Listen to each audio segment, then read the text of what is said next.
নমস্কার, BTV prime time Bangla খবরে আপনাদের স্বাগত জানাই আমি মধুমত্তমা। প্রথমেই সংবাদ শিরোনাম। শহরের জমাজলে প্লাবনের রূপ মালিনী বিলে, শীঘ্র সমাধান চেয়ে কাতর আরজি স্থানীয়দের।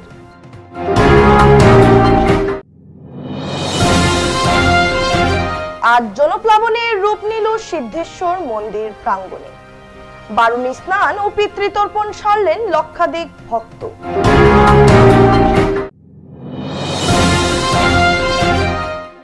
বাংলা বছর শেষ হতে আর হাতে মাত্র কয়েকদিন। শিলচরের বাজারে দেখা গেল চৈত্র সেলের হিড়িক। এবারে যাচ্ছে বিস্তারিত খবরে। গত কয়েকদিনের বর্ষণে শহরের জল গিয়ে জমেছে মালিনী বিলে। এতে বৃহত্তর মালিনী বিল এলাকায় দেখা দিয়েছে মিনি বন্যা। শীঘ্র সুরাহার দাবি জানালেন এলাকাবাসী। শিলচর বিধানসভার অন্তর্গত রামনগর জিপি ও অম্বিকাপুর জিপির মধ্যভাগে অবস্থিত তপোবননগরের দেবগ্রামটিতে বসবাসকারী প্রায় 200 শতাধিক পরিবার বৃষ্টির জমা জলে ডুবে রয়েছে। বিগত 5 বছর থেকে প্রতি বর্ষার মরশুমে আটকে থাকা বৃষ্টির জলে এলাকায় বসবাসকারী লোকদের নানা ধরনের চর্মরোগ দেখা দিচ্ছে। অন্যদিকে উক্ত সমস্যা নিয়ে স্থানীয় প্রতিনিধি সহ বিধায়ক ও সাংসদের কাছে বারবার অবগত করা হলেও জল নিষ্কাশনের তেমন কোনো গুরুত্বপূর্ণ ভূমিকা নিতে দেখা যায়নি বলে অভিযোগ করেন স্থানীয় ভুক্তভোগী জনগণ। এদিন সংবাদ মাধ্যমের সাহায্যে ভুক্তভোগী জনগণ এই জমা জল অতি সত্বর নিষ্কাশনের উপযুক্ত ব্যবস্থা করার জন্য আসামের মুখ্যমন্ত্রী হেমন্ত বিশ্ব শর্মা, বিধায়ক দীপায়ন চক্রবর্তী সহ জেলা শাসকের কাছে বিনম্র অনুরোধ জানিয়েছেন। কালীবাড়ি রোড, আমরা এখানে প্রায় 100 পরিবার ফ্যামিলি আছি। এই জলের উপরে বছরে বছরে আমরা এই বুক দশা ভুগতে লাগে। প্রত্যেক বছরে আজকে 7-8 বছর থেকে এই বুক দশা ভুগি। এরপরে আমরা কত এমএলএরও কত কইছি আমরা যে আমরা তো জলের আগে আরও প্রতিনিধিও কলাইছে, আমরা কইছি আমরা জলের তো খুব কষ্ট করি, আমরা রাস্তাঘাট নাই। তারা কইছে আচ্ছা এটা হইব কইয়া তো আর এটা কোনো আর দেখাশোনা নাই। এখন বর্তমানে আমরা এই সব ঘর বাড়ি সব জলের তলে আমরা আছে। এখন এই কারণে আপনারা সাংবাদিকে আমরা খবর করছি যে আমরা যে কষ্ট পড়লাম, আপনারা আপনারা একটু সাহায্য করুন, আপনারা ডাকছি সাহায্যের লাগে। আমরা এই যে সমস্যাটা দুইজনে হয়ে গেছে, বিরাট সমস্যা। এরা 7-8 বছর দিন হয়েছে, কিন্তু আমি এসে 2 বছর দিন হয়ে যাবে।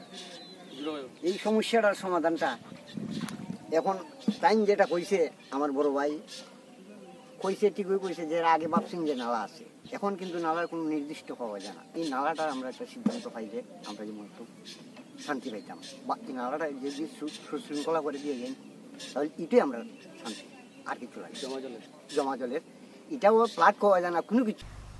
আজ মধুকৃষ্ণা ত্রয়োদশী তিথিতে জনসমুদ্রের রূপ নিল সিদ্ধেশ্বর ঘাট তথা কপিলাশ্রম মন্দির প্রাঙ্গণ। প্রায় লক্ষাধিক পুণ্যার্থীরা করলেন বারুণী স্নান, সারলেন পিতৃতর্পণ। বারুণী স্নান ও মধুকৃষ্ণা ত্রয়োদশীকে ঘিরে জনপ্লাবন দেখা দেয় বরাকের বারুণী ময়দান ও সিদ্ধেশ্বর কপিলাশ্রম শিববাড়ি প্রাঙ্গণে। সকালের দিকে আবহাওয়া অনুকূলে না থাকায় প্রথম দিকে জনসমাগম কিছুটা কম হলেও বেলা বাড়ার সঙ্গে সঙ্গে ভিড় বাড়তে থাকে। একসময় জনসমুদ্রের রূপ নেয় বরাকের উভয় তীর। জনসমাগমের মাত্রায় এতটাই ছিল যে দিনভর এক প্রকার স্তব্ধই থাকে বরাকের লাইফলাইন জাতীয় সড়ক। কথিত রয়েছে মধুকৃষ্ণ ত্রয়োদশীর পুণ্যলগ্নে এখানে স্নান করলে মহাপুণ্য অর্জিত হয়। এই বিশ্বাসকে পুঁজি করে প্রতি বছর পুণ্য স্নান করতে আসেন বরাক তো বটেই, ত্রিপুরা, মণিপুর, ডিমা হাসাও, মেঘালয় সহ অন্যান্য স্থানের লক্ষ লক্ষ পুণ্যার্থী সমাগমের মাত্রায় এতটাই বেড়ে যায় যে ভিড় সামাল দিতে হিমশিম খেতে হয় পুলিশ বাহিনীকে। বলা যায় জনজোয়ারে ভাসল বরাকের উভয় তীর। কিন্তু প্রশ্ন হলো, যে বারুণী স্থানকে ঘিরে বারুণী ময়দান রূপ নেয় পুণ্যতীর্থে, যে বারুণী স্থানকে কেন্দ্র করে মাসব্যাপী চলে মেলা, লক্ষ লক্ষ টাকার সরকারি কোষাগারে জমা হয় সেই বারুণী স্নানের ঘাট পর্যন্ত তৈরি হলো না এবছর। স্নানঘাট তো দূরের কথা, পুণ্যার্থীদের সুবিধার্থে স্নানঘাটের জঙ্গল পরিষ্কারের পর্যন্ত প্রয়োজনীয়তা মনে করেনি কাছাড় জেলা প্রশাসন ও বারুণী মেলা কমিটি। কাটিগড়া থেকে বিটিভি প্রতিনিধি শানু চৌধুরীর রিপোর্ট। বাংলা বছর শেষ হতে আর হাতে মাত্র কয়েকদিন। তাই প্রতি বছরের ন্যায় এবারও চৈত্রের শেষ কয়েকদিন শিলচরে জমে ওঠে চৈত্র সেলের হিড়িক। ব্যতিক্রম নয় এবারও এক রিপোর্ট। শিলচরের রিডাকশন সেলে কেনাকাটা করার জন্য কাছাড় জেলার বিভিন্ন জায়গা থেকে লোকজনেরা এসে কেনাকাটা করতে দেখা যায়। শিলচর শহরের ফাটক বাজার, গোপালগঞ্জ মার্কেট সহ শিলচরের বিভিন্ন শপিং মলে ক্রেতারা আনন্দের সাথে চৈত্রের বাজার ও ঈদের বাজার কেনাকাটা করতে দেখা যায় আজ। হাতে মাত্র কয়েকদিন বাংলা নববর্ষ ও সামনেই ঈদ থাকার জন্য মুসলিম ধর্মাবলম্বী লোকদের কেনাকাটা করতে ব্যস্ততা দেখা যায় অল্প বেশি। এবছর শিলচরের হাট বাজার এবং শপিং মলে ক্রেতাদের উপচে পড়া ভিড় লক্ষ্য করা যায়। চৈত্রের সেল মানে একদম কম দামে কাপড় সহ বিভিন্ন ধরনের সাজ সামগ্রী পাওয়া যায়। শিলচরের ক্যাপিটাল পয়েন্ট থেকে প্রেমতলা পর্যন্ত ফুটপাতে ব্যবসায়ীরা বিভিন্ন ধরনের সাজ সামগ্রীর দোকান যেমন কাপড়, বাসন, জুতো ইত্যাদির দোকান সাজিয়ে বসতে দেখা যায়। শিলচরের বিভিন্ন শপিং মলে কাপড়, জামা, শার্ট সহ বিভিন্ন ধরনের সামগ্রী সুলভ মূল্যে পাওয়ার ব্যবস্থা করে রাখা হয়েছে। ব্যবসায়ীদের সাথে কথা বলতে গিয়ে তারা বলেন, এবার চৈত্রের সেল ভালোই যাচ্ছে। রমজান মাস ও চৈত্র সেল একসাথে হওয়ার কারণে বাজার মোটামুটি ভালো, কিন্তু ট্রাফিক সমস্যায় নাজেহাল শিলচর শহরবাসী। ট্রাফিক সমস্যার জন্য অনেক ক্রেতারা দূর থেকে আসতে সমস্যার সম্মুখীন হচ্ছেন। তাই সংবাদ মাধ্যমের মধ্য দিয়ে ব্যবসায়ীরা জেলা প্রশাসনের দৃষ্টি আকর্ষণ করে ট্রাফিক সমস্যা সমাধানের অনুরোধ জানিয়েছেন। কলকাতা বেড কভার, মশুরি, এসির কভার, টেবিল কভার, মশুরি 200-300 যেরকম যেটা বিক্রি মান হিসাবে 14 দিন চলে গেছে। 14 দিন কেনবা নাই বিকে না দোকানগুলো বিক্রি নাই, বিক্রিলে আমাদের নাই তো আমরা বালা না, বড় বাজার দোকানের বালা, অন্য দোকান বালা আমরা তো বাজার খারাপ, বাজার খারাপ কিতা কিতা লইয়া বলছেন আপনারা? ও তো গেঞ্জি পেয়ে নজো সেল নাই, একদম বন্ধা বাজার। ওই ঈদের বাজারটা ভরায় মোটামুটি চলে আনে, তো ঈদ গেলে গিয়ে আর তো বন্ধ হয়ে যাবে। কোথায় গেছি? হ্যাঁ, শর্ট করলি। আচ্ছা, স্যান্ডেল আছে, প্যান্ট আছে, শার্ট আছে, হাফ প্যান্ট আছে, ফুল প্যান্ট আছে, গেঞ্জি আছে। 100 টাকা এইটা 100 টাকা। প্রতি বছরই মধুকৃষ্ণা ত্রয়োদশী তিথিতে জনসমুদ্রের রূপ নেয় সিদ্ধেশ্বর ঘাট তথা কপিলাশ্রম মন্দির প্রাঙ্গণ। প্রায় লক্ষাধিক পুণ্যার্থীরা বারুণী স্নান সারলেন পিতৃতর্পণ করতে আসেন এই মন্দিরে। তাছাড়া সারা বছরই এই মন্দিরে চলতে থাকে পূজা অর্চনা। এই মন্দিরে অনুষ্ঠিত হয় বিবাহ, কিন্তু এই মন্দিরে প্রবেশের মুখেই রয়েছে ব্রডগ্রিজ রেল লাইন, যে লাইন দিয়ে প্রতিদিন দ্রুত গতিতে যাতায়াত করে বেশ কয়েকটি স্থানীয় ও দূরপাল্লার রেল। অল্প অন্যমনস্ক হলেই এখানে ঘটতে পারে যে কোনো দুর্ঘটনা। তাই প্রয়োজন একটি রেলওয়ে ফুটব্রিজের, কিন্তু মন্দির কমিটির পক্ষ থেকে বারবার আবেদন নিবেদন করার পরও আজও এই ব্যাপারে পাওয়া যায়নি কোনো সাড়া। শিলচর ও করিমগঞ্জের সাংসদ, রেলের জিএম সবার কাছ থেকে শুধু আশ্বাস ছাড়া আজ পর্যন্ত আর জোটেনি কিছুই। তবুও আশাবাদী মন্দির কমিটি বলে জানালেন মন্দির পরিচালন কমিটির সম্পাদক। আমি সেক্রেটারি মন্দির আজকে 4 বছর হলো। আমার এই 4 বছর কালের মধ্যে আমি নিজে গিয়ে আমাদের এমপি শিলচর, করিমগঞ্জ, তারপর আমাদের বরাকভ্যালির যে সকল মাননীয় এমএলএরা আছেন তাদের সঙ্গে যোগাযোগ করেছি। তাদের হাতে একবার নয়, ইভিন রেলওয়ে জিএমকের কাছে পর্যন্ত আমরা আবেদন জানিয়েছি একটি ফুট ওভারব্রিজ করার জন্য, কিন্তু সেই আশা আমাদের আজকে পর্যন্ত পূরণ হলো না। গতিকে ভক্তবৃন্দের বিরাট একটি অসুবিধা। আমরা জানতে পেরেছি এখনের যে বর্তমান এমপি কৃপানাথ মাল্লা, উনি নাকি প্রতিশ্রুতি দিয়ে গেছিলেন বিগত 2 বছর আগে উনি এই রেল ট্র্যাকের কিছু একটি সমাধান করবেন এবং মন্দিরের উন্নতির জন্য কিছু কাজ করবেন। আজ পর্যন্ত কি উনি ওনার প্রতিশ্রুতি পূর্ণ করেছেন না করতে পারেননি? উনি আজকে পর্যন্ত আমরা উনির কাছে, উনির বাড়িতে গিয়ে আমরা মেমোরান্ডাম উনিকে দিয়েছিলাম। উনি বলেছিলেন উনি দেখবেন, করে দেওয়ার চেষ্টা করবেন। উনি প্রতিশ্রুতি পালন এখন পর্যন্ত আমরা দেখতে পাচ্ছি না, কিন্তু আমরা আশাবাদী নিশ্চয়ই অদূর ভবিষ্যতে তিনি আমাদের সেই স্বপ্ন, কারণ তিনি তো একা নয়, আমরা সবাই মিলে তিনি আমাদের এমপি। এবং তৎসঙ্গে আমাদের আসামের মাননীয় মুখ্যমন্ত্রী হিমন্ত বিশ্ব শর্মা মহাশয়েরও আপনাদের চ্যানেলের মাধ্যমে আমি দৃষ্টি আকর্ষণ করছি যাতে আমাদের মন্দিরে এই সিদ্ধেশ্বর শিব মন্দির সুবিখ্যাত ঐতিহাসিক প্রাচীন মন্দির, এখানে ভক্তবৃন্দরা যাতে নিঃসংকুল মানে নিজ প্রাণ ভয় ছাড়া আমাদের মন্দিরে আসতে পারেন। আপনি কি এটা কখনো ভাবেননি বৈশিষ্ট্য মন্দিরে এত উন্নত, বৈশিষ্ট্য মন্দির গুয়াহাটি বৈশিষ্ট্য মন্দির এত উন্নত, এই তুলনায় বরাকে কপিলামুনি আশ্রম আজ পর্যন্ত এতটুকু উন্নত হতে পারেনি? তার কি কোনো কারণ আছে? বা আমাদের যে এত বছর থেকে আপনার 1801 খ্রিস্টাব্দ থেকেই তো এখানে রেলের যাতায়াত শুরু হয়েছে, তখন থেকে আজ পর্যন্ত কোনো মন্ত্রী, কোনো এমএলএ, কোনো হোম মিনিস্টার বা মুখ্যমন্ত্রী আজ পর্যন্ত কোনো পদক্ষেপ কেন নেননি? আমাদের মন্দিরের আমাদের মাননীয় মুখ্যমন্ত্রী সর্বানন্দ সোনোয়াল মহাশয় এসেছিলেন, তখন আমি সেক্রেটারি ছিলাম না, এবং আমি অতীতে কি ঘটেছিল সেই সম্পর্কে আমি বিশ্লেষণে যাচ্ছি না। আমি আজকে 4 বছরের মধ্যে যে যতটুকু চেষ্টা সেই সম্পর্কে আমি বলতে পারি, এবং অতীতে যা হয়েছে বা যা হয়নি তার মূল্যাঙ্কন করার সময় এখনো আসেনি আমার মনে হয়। গতিকে আমরা আশাবাদী, আপনারাও আশাবাদী থাকুন, আমরা সবাই মিলে নিশ্চয় আমাদের এই প্রাচীন ঐতিহাসিক মন্দিরের জন্য কিছু একটা করব। আপনাদের সহযোগিতা দরকার।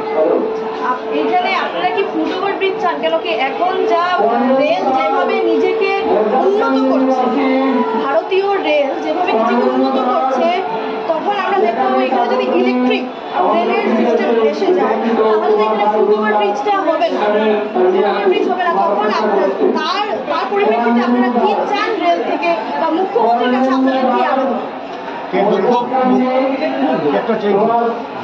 মুখ্যমন্ত্রীর কাছে আমাদের একটি আবেদন থাকবে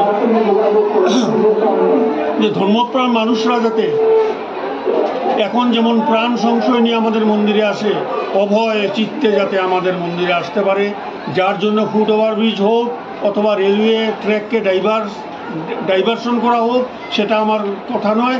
আমরা যাতে মন্দিরে আসতে গেলে রেল ট্র্যাককে অতিক্রম করতে না হয় সেই ব্যবস্থা যাতে করে দেওয়া হয়, আমরা অতি উপকৃত থাকব এবং কৃতজ্ঞ থাকব আমাদের এই মন্ত্রী মহোদয়দের কাছে।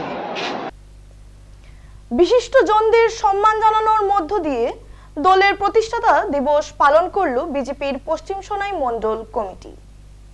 দলীয় প্রবীণ কর্মকর্তাদের সম্মাননা প্রদান করে প্রতিষ্ঠাতা দিবস পালন করল ভারতীয় জনতা পার্টির সোনাই মণ্ডল কমিটি।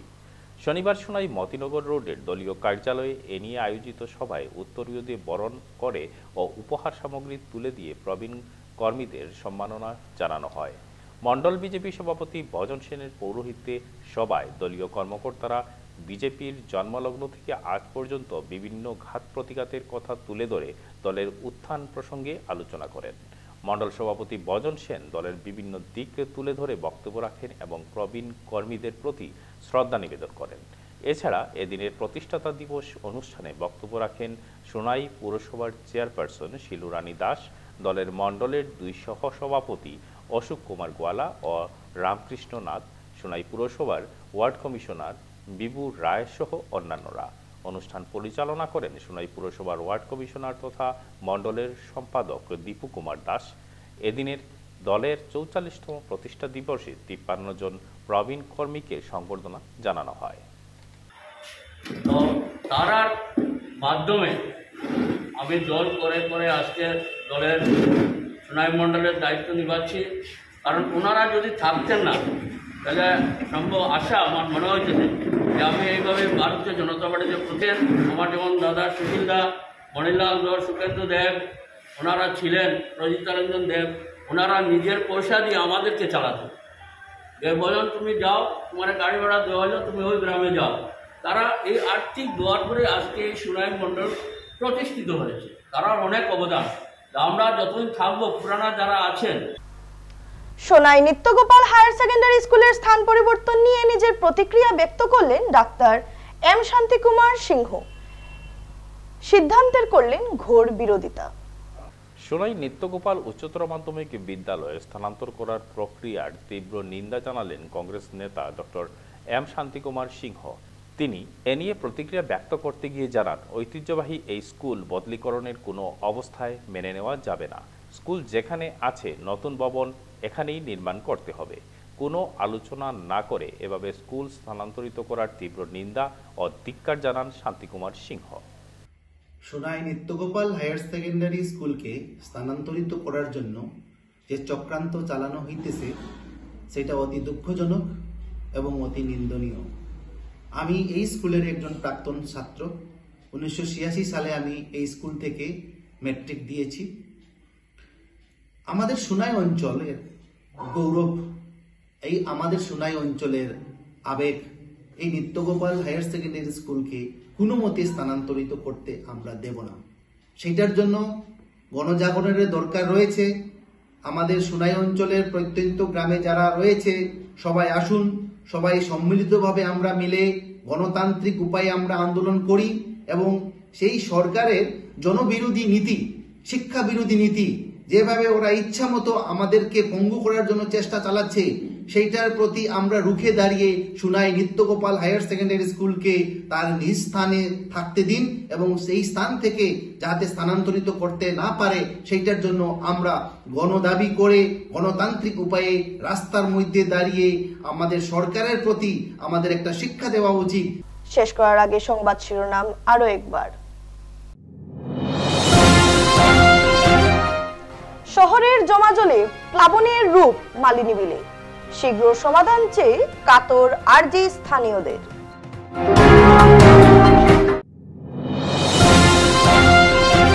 আজ জনপ্লাবনের রূপ নিল সিদ্ধেশ্বর মন্দির প্রাঙ্গণে। বারুণী স্নান ও পিতৃতর্পণ সারলেন লক্ষাধিক ভক্ত।